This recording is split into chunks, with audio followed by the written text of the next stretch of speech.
Welcome to another fun, exciting week of Bucky's Pagan Guided Adventures. This week, we are joined by Kayla Stan, and I am so happy to have her on the show. She is a practitioner of numerology, and she was actually the first person to ever do a numerology reading for me. Her reading blew my mind. It was unbelievable the amount of truths that she could pull out of just one simple name and date of birth. So without further ado, here is Kayla Stan.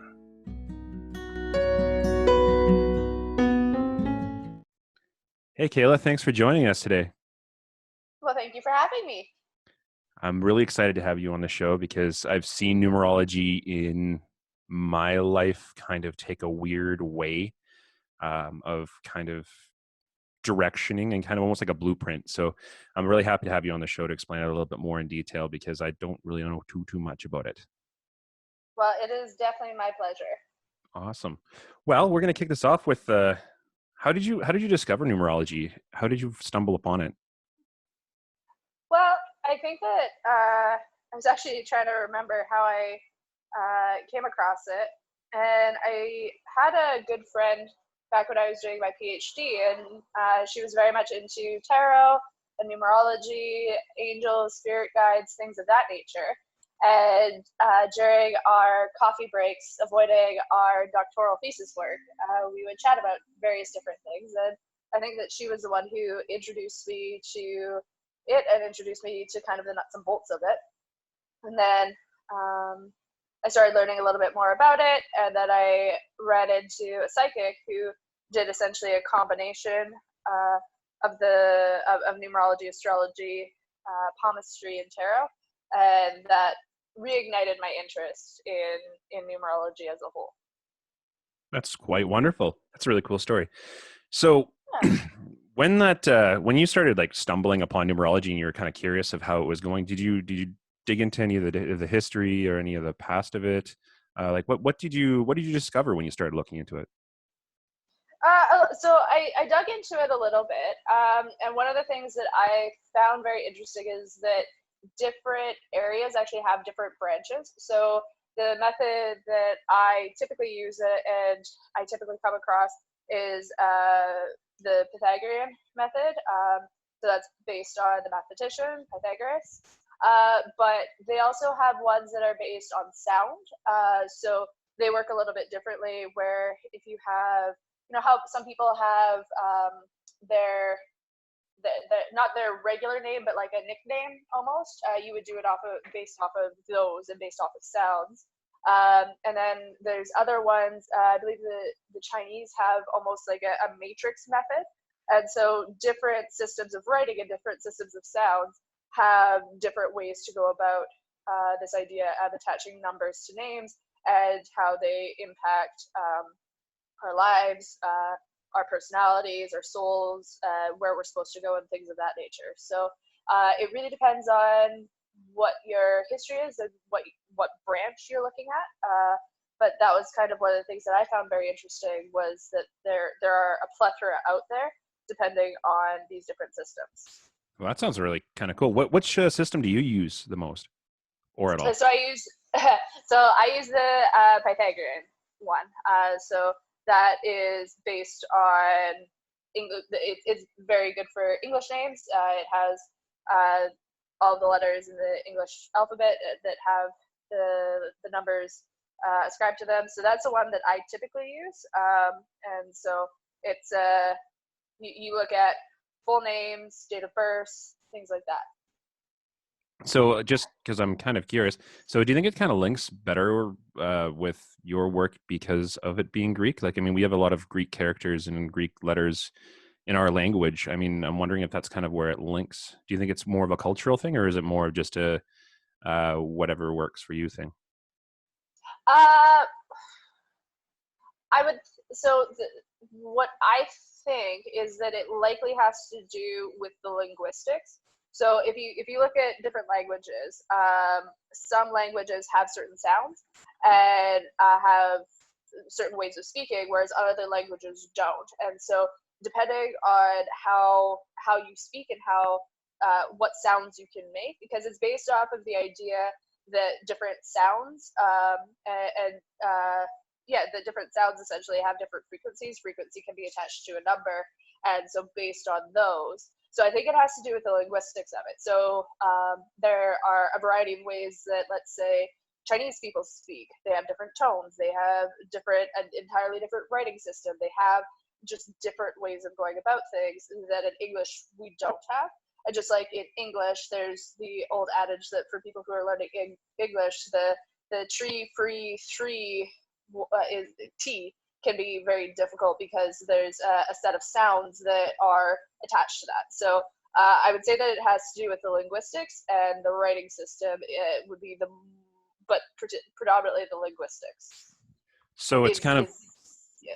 So just for clarification, it's kind of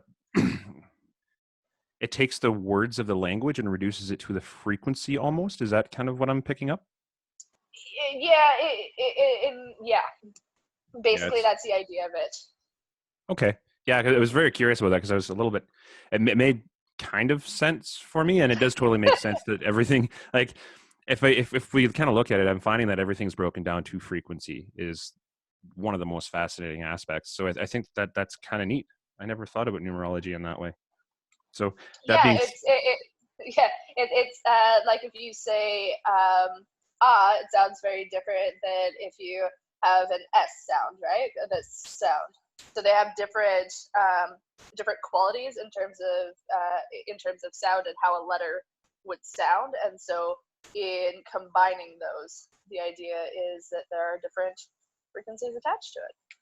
Well, that's cool. This is also a really cool rabbit hole because now we're talking about frequency when it comes to words. Energy. Energy.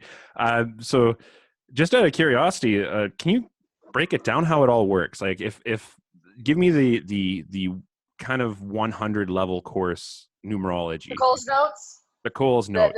The Coles notes? Yeah. Sure. Okay. So in the system that I use, and again, there are different systems, so different systems might have different ways of doing things. But in the system I use, every letter is attached to number. So you start with A, which is a 1, and then you go B, which is 2, C, all the way down to Z, or Z if you're American.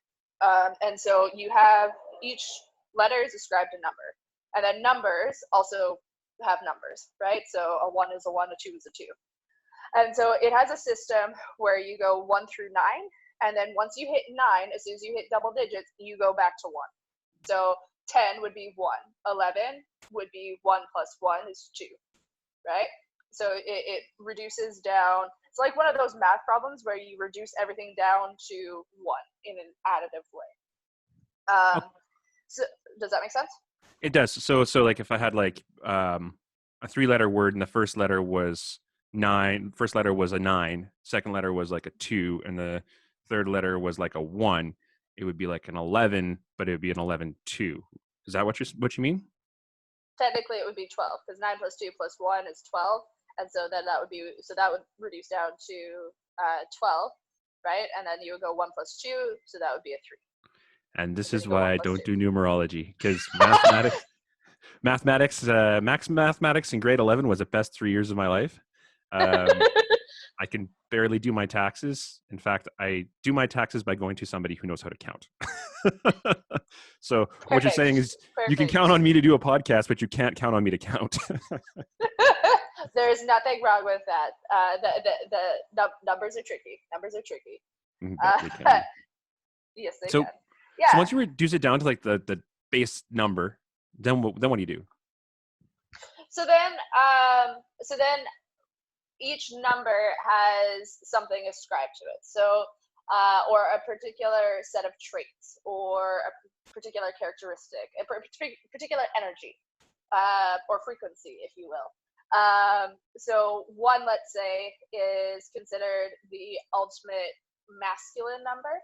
So it has, it's very independent. It's like forge your own path. I am an island unto myself, and I'm just going to go. I'm going to do the things that I want, and it's a very centered, and it's a very independent number. 2s would be a little bit different. So 2s are considered the ultimate feminine number. And so they're all about being in touch with your emotions, about empathy and empathic abilities, about intuition. They're the Empress card. They're all about the nurturing, right? So if you want to ascribe it back to tarot or something like that, you could have the 1 as the Emperor, the 2 would be the Empress card. Okay, so Or it's sorry, kind of, right? yeah, that's correct. It's kind of like well, I guess kind of. I guess it would be more like 1 would be the magician and 2 would be the high priestess. I believe, because it would be one's the Okay, master of fire energy, the other one's the master of all intuitive energy. One's forge sure, forward but and be yeah. creative, independent, go getter kind of thing, and then the other one would be kind of like the internal reflection of kind of like intuitive nurturing. If that makes sense. Sure, sure. Whichever one you want to ascribe it to works, but that's the idea. Is that there's this kind of there's different aspects that are attached to these different numbers. Gotcha. Cool. Yeah. Awesome. So then, when it comes down to it, the main way that numerology is typically done or applied is that you get someone's full name, birth certificate name, and then you also get their birth date. So their full name has a set of letters attached to it. Each of those letters has numbers, and then they can be reduced down into different aspects. So if you use all of the letters of a name, then that is going to be what's called a destiny number. These are called different things depending on who you talk to. This is just what I've come to call them. So destiny number. And so this destiny number is essentially the strengths that you bring in this life. So this is what are you good at? What are the strong points of your character? And then you have another number that you can drive down if you just use the vowels of the name. And so if you just use the vowel, that's going to be looking at the soul number, or the heart's desire number, it's also called sometimes. And so these are, who are you on the inside? What is your soul? What does your soul crave? And then the last one, just using the consonants, is going to be the personality number. And so this is, how do other people see you, right? So you can have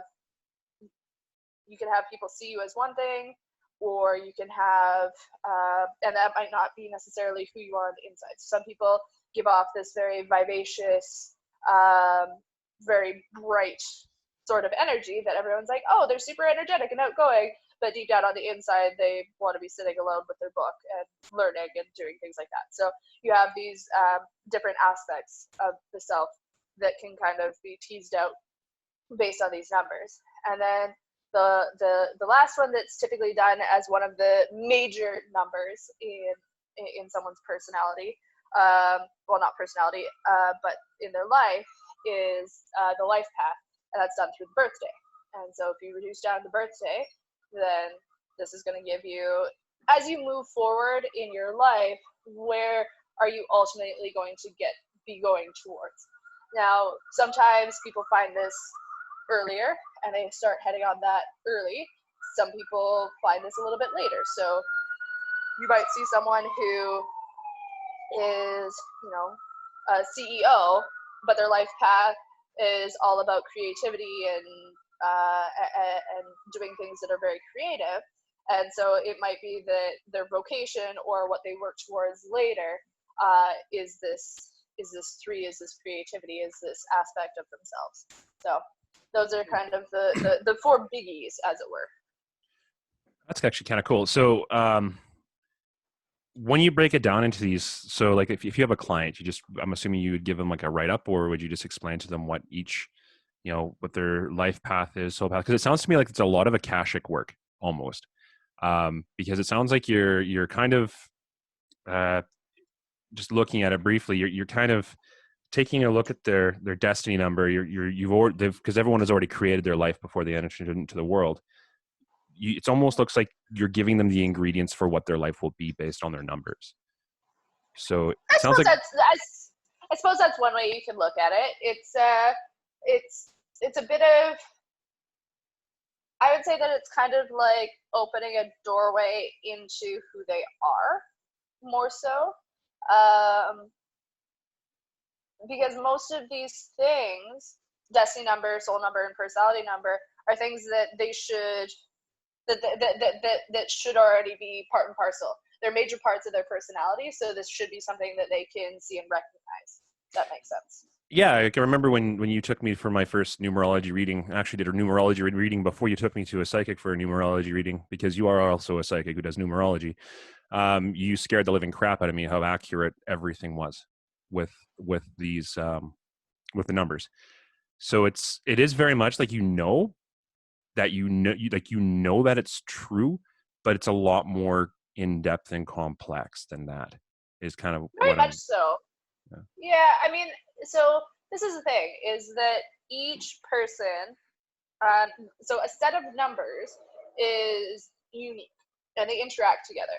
So recently, there is only one way that you can get your personality number, soul number, and destiny number to all be the same, and that's with a set of nines. And so recently I did numbers for two different people.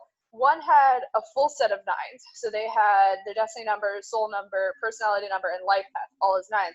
And the other one had soul number, destiny number, personality number as 9, and then their life path as an 8. That interaction looks very different, right? So, or if you have someone who has, a 3 destiny number and an 8 life path, that interaction might look a little bit different than someone who has an 8 destiny number and a 3 life path, right? The combination, numbers interact with each other. And so part and parcel of that interaction is going to be, how does this translate? Does this translate in a way that's going to be easy for them? Or is this going to translate in a way that might have a bit of conflict within someone, right? So sometimes numbers can conflict with each other. So that being said, like, can you compare numbers between individuals? Like, let's say I was to date some lady, and all of a sudden I get her like first and last and date of birth, and and I was to give it to somebody. Could you find out if we be compatible? Like, is there any sort of numerological code between that? Yeah, there are. So there's a couple of different ways that you can go about doing that. So first off, the first thing I always like to do is that, so first numbers have a bit of impact on personalities as well. Typically speaking, if you go through your friends list of your close friends, you'll notice common trends about what numbers show up in the first letter of a name. So a lot of people know a lot of ASJ names. A lot of people might know a lot of DMB names, or they might know a lot of BKT names, things like that. There's like consistency between the people that you have a tendency of interacting with. Just on a base level. So if you're ever interested, go through your friends list and count up the number of names. You'll probably notice a trend. You're like, man, I didn't know that that I was friends with so many people who had SJA names, which are all ones. Jeez, I don't know why I keep having horrible relationships with Stacy's. Why is that? Damn you, Stacy's. Why is that? Yeah. So on a base level, there's that. On a secondary level, there's also different interactions between numbers as well. So you can take a look at the birthdays, and you can add up the birthdays essentially and see what you get off of it. And this is going to give kind of a potentially an interesting idea of what kind of relationship it's going to be. So if I have a life path of a 5 and you have a life path of a 4, our birthdays will add up in a particular way, and it might end up with a 9. So there's going to be a lot of altruism and helping each other. But you can also look at that in terms of complementary number sets, right? So if I have the destiny number, soul number, and personality number of 1, and life path, and I have that same set for the secondary person, I can kind of look at them and be like, okay, are we complementary? So maybe your life path matches my soul number. Well, that's pretty good. That means that you're working towards something that I already inherently am. Well, that might work really nicely. Or maybe it matches up with my strengths, my destiny number. Or maybe we have different sets of numbers, but they're very complementary sets, right? So maybe my numbers are all about duty, independence, and and go with the flow, and you have a little bit more on the structure and knowledge and emotional, right? So you might end up with balanced sets, right? So sometimes not necessarily the same, but things that are complementary. And so you can kind of take a look at those different sets and be like, okay, well, are we diametrically opposed, right? If I have someone who's the major extrovert who is interested in material gain and power and independence, and then I have someone who's very much about community, family, and altruism, yeah, maybe that's It's not gonna work. Yeah. yeah, maybe that's a little bit less compatible in terms of what our fundamental views are, right? Or So in terms of what our fundamental personality is. so it seems like with numerology, we can learn a lot about ourselves. We can learn about our destiny and our strengths and all of those sorts of things, and we can also see how we relate with each other. Is there any like I know that we've had conversations before where we've talked about numbers having houses and having energies. Um, can you like explain that a little bit? Like, how does numerology apply to objects? For sure. So, how does numerology apply to objects? Well, I have a really good story about a car. So, license plates, you have letters and numbers. You can reduce this down into a numerological number. So, my vehicle, so I have the same license plate from when I was 18 up until probably about 3 years ago. And anyone who knows me knows that I have the worst luck with vehicles. Any vehicle I touch, it'll break down. I have been broken down on the side of Highway 2 more times than I can count. Well, as luck would have it, my license plate reduced down to a 16.7. Now, some numbers are what are called malefics, and that means that they have a very negative aspect attached to them, or a little bit of extra challenge, if you will.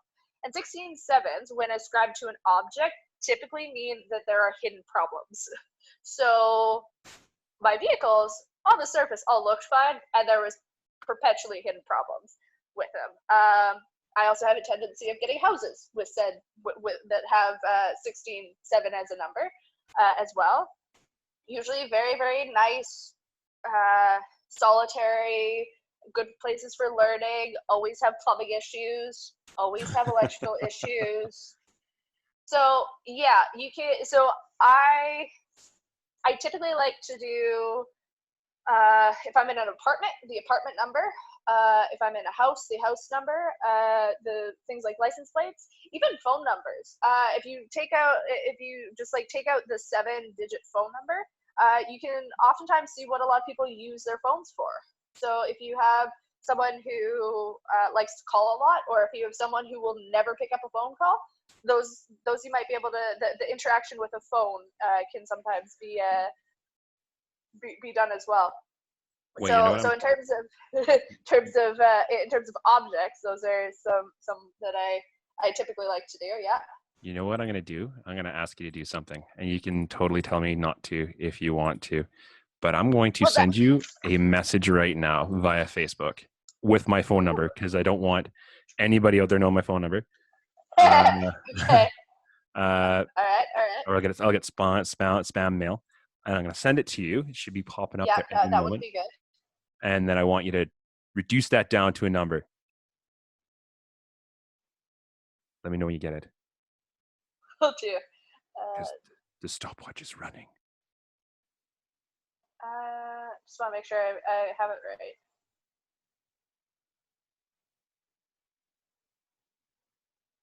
We are playing the waiting game. That's okay. While no, it comes, I got it.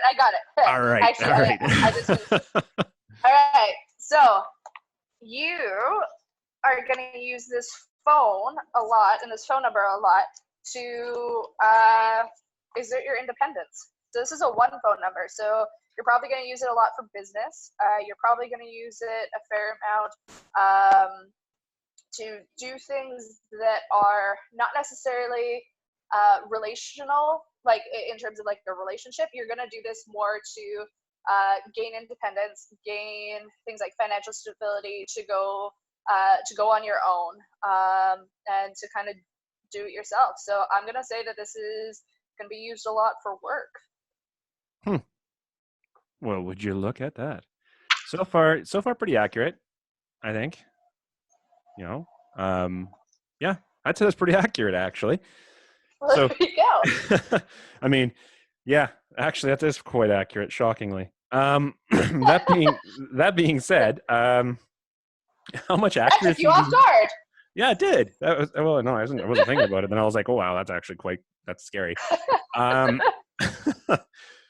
so that being said, how accurate is it in other ways? Like, obviously you're relying on other people to tell you, but like I think in your personal experience, what have you encountered?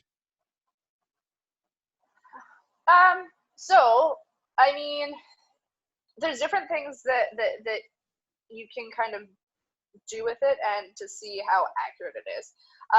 So in terms of the base numbers that I've done for other people, most people say that that is kind of really accurate or scary accurate. I mean, as you said, I did yours and threw your head for a bit of a loop. That kind of seems to be the general gist of things. In my own personality,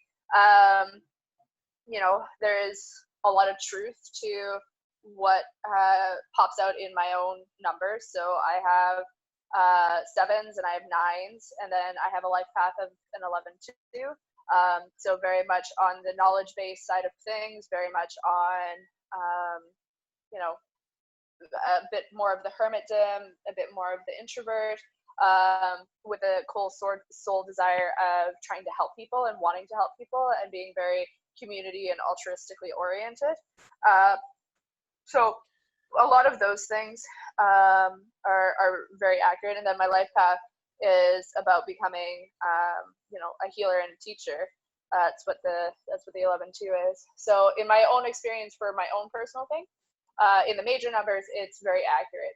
I also have a tendency of doing things like numbers in years. So where am I in a 9-year cycle? So if anyone's interested in how their life pans out and they're curious about when different things happen, typically speaking, they're going to happen in 9-year cycles. So you'll start something in year 1 and then it'll end in the following year 9 or 18 or 27. And so, if you take a look at those, if you're living within universal energy, there's certain energies that crop up in your own personal years, in your own personal year 1, let's say. And so that's a good year to start things. And then 2, you can nurture it. 3, you come at it from a different angle or a creative way to solve problems. 4, you lay down the foundation, and on we go. And so if you're living within those cycles, even unintentionally, so let's say you've never been introduced to numerology, but just in general, you have a tendency of living within universal energy, you'll notice these cycles crop up in your life where you'll have, everything changing all at once. If you have a 1 or 2 year period that changes all at once, typically speaking, that's probably going to be somewhere in the year 9-1, and it's probably going to be like a 1-2 year period. It's going to be major change, and you'll probably have one of those every 9 years, more or less. So that can also play into things as well. So, like, I mean, if someone was to do like a whole makeup, like the whole shebang, their phone number, their home, their soul number, destiny number, life path number, karmatic numbers, all that kind of jazz, like how much work could you actually put together to give somebody a complete numerological overlook or makeover of their life? Probably a long time, hey? Yeah, most certainly. I mean, so on the base level, you have the 4 major ones, but then you can start looking at those life cycles.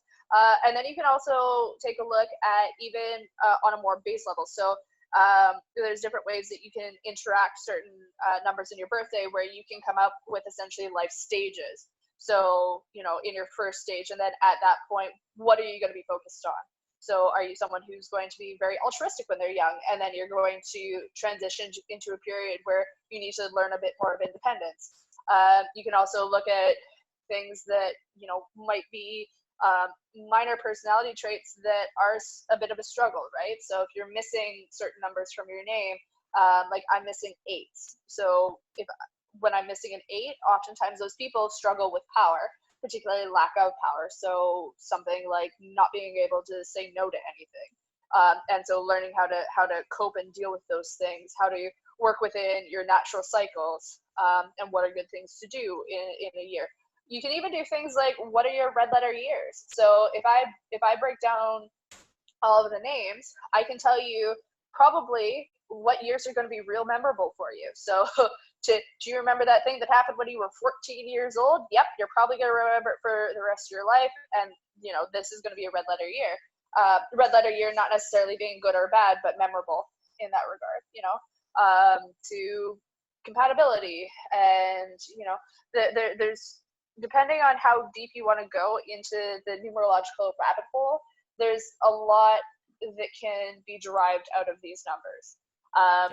That's so fascinating. Like sorry to interrupt there, but it just blows my mind. I mean, even before this interview, I knew the numerology had a good scope. I've asked you to do numerology on a number of different things for me, but I didn't realize how you could probably sit there like if for one solid day and just hammer numbers out on everything from everything and establish patterns. That'd be very fascinating. That's the thing. Oh, you're breaking out. Can you say again? Yeah, you really can. Sorry. You really can. That's the thing, is that the rabbit hole is as far as you want to go down, right? So it's everything can be derived down to numbers, from architecture to wind patterns to human names. So it's one of those things that there's a bit of a map or a blueprint that we're given at birth that can there's two of them. If you're interested in palmistry, that's another one, but there's different blueprints that can help us get more in touch with our strengths, some things we need to work on, and where we need to go in this life. And those are all good things to look into. This is actually a really fascinating divination tool. So I know that you've kind of been in a process of just retooling this side of the things that you offer. Right now, you're kind of put up your shop a little bit with me. Like, people can get numerology by you through coming through me. Yep. Mind if I senselessly plug myself? Shameless plug, yes. Shameless plug away. All right. So if you would like to get some numerology from our good friend Kayla, you can check me out on Facebook at sign tarot with a capital T, by with a capital B, Bucky, or you can look up Bucky's Tarot on Facebook. And I'm pretty sure we're going to have you back on with some exciting news when we start seeing where you're going to launch things. Like, I've got some good mojo feelings that you're going to start doing some pretty wild stuff. So thank you very much for taking the time to come and check us out and talk to us today. Well, thank you for having me. It was a pleasure. Oh, pleasure's all ours. Have a wonderful day, okay? You too, and we'll chat soon. You bet. Bye. All right, bye.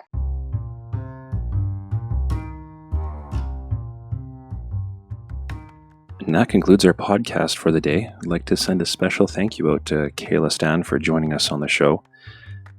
She is a divinator of numerology out of Edmonton, Alberta, and you can reach her directly at my site. If you go on Facebook, you can type in @ tarot with a capital T, by with a capital B, and Bucky with a capital B. Shoot a message to that group, and we'll get her to do your numbers. Thank you very much for joining us this week, and have a great week.